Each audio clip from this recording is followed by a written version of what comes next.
اللہ اکبر۔ حضور نبی رحمت صلی اللہ علیہ وآلہ وسلم نے ارشاد فرمایا، نماز چھوڑنا تو خیر بہت بری بات ہے، جو شخص نماز پڑھتے ہیں لیکن جماعت سے نہیں پڑھتے، فرمایا میرا جی چاہتا ہے کہ اپنی جگہ کسی اور کو کھڑا کروں اور جوانوں کا ایک گروہ ساتھ لوں، اور جو لوگ مسجد میں نماز پڑھنے نہیں آتے ان کے گھروں کو آگ لگا دوں۔ رحمت للعالمین آقا فرما رہے ہیں کہ ان کے گھروں کو آگ لگا دوں۔ کتنا غصہ ہے ان لوگوں پر کہ جو مسجد میں آ کر نماز نہیں پڑھتے، اور جو پڑھتے ہی نہیں، اس دور میں تو کوئی تھا ہی نہیں کہ مومن ہو نماز نہ پڑھتا ہو۔ اللہ اکبر۔ تو مومن نماز ہی پڑھتے تھے، تو اگر کسی سے گھر میں نماز پڑھی گئی تو فرمایا میرا جی چاہتا ہے۔ آج نماز تو نماز رہی، ہم کو تو جمعہ بھی نصیب نہیں ہے۔ کتنے لوگ ہیں کہ جو پابندی کے ساتھ نماز جمعہ بھی نہیں پڑھتے۔ حضور کا ایک فرمان سنیے، آقا کریم نے ارشاد فرمایا، من ترک الجمعۃ ثلاث جمع متوالیات فقد نبذ الاسلام وراء ظہرہ۔ جس نے بغیر کسی عذر کے 3 جمعے چھوڑ دیے، اس نے اسلام کو اپنی پشت کے پیچھے ڈال دیا، اس نے پرواہ ہی نہیں کیا اسلام کی۔ اور ایک حدیث کے لفظ ہیں، من ترک ثلاث جمعات من غیر عذر کتب من المنافقین۔ جس نے بغیر کسی عذر کے 3 جمعے چھوڑ دیے، اس کا نام منافقوں کی فہرست میں لکھ دیا جاتا۔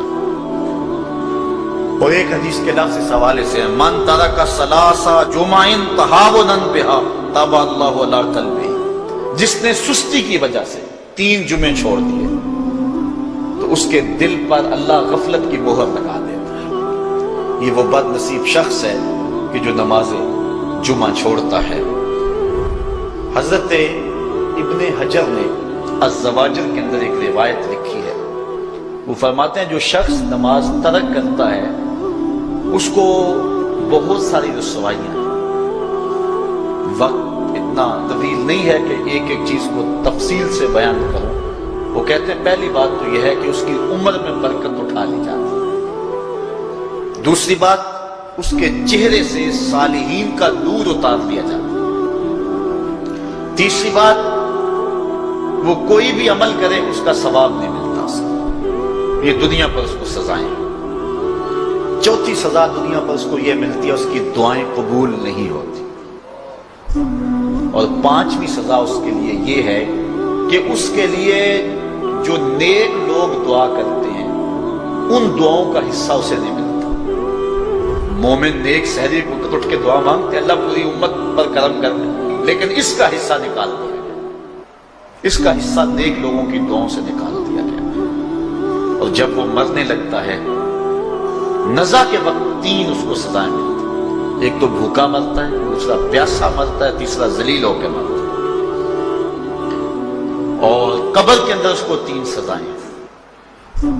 حضرت امام ابن حجر کہتے ہیں ایک تو اس کی قبر تنگ کر دی جائے، حتیٰ کہ ادھر والی پسلیاں ادھر اور ادھر والی پسلیاں ادھر۔ دوسرا اس کی قبر میں آگ ڈالی جائے گی، جو اللہ کی حضور نہیں جھکتا اس کی قبر اس لائق ہے کہ اس میں آگ ڈالی۔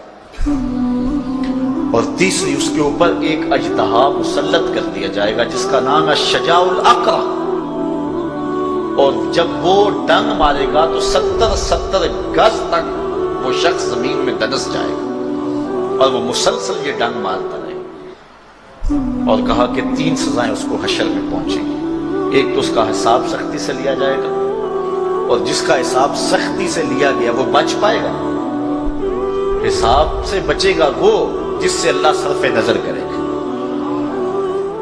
اللہ اکبر۔ ایک تو اس کا حساب سختی سے لیا جائے گا، دوسرا اللہ تعالیٰ جل شانہ اپنے قہر و غضب کا اس پہ اظہار کرے گا، اور تیسری اس کو سزا یہ دی جائے گی کہ اس کو جہنم میں ڈال دیا جائے۔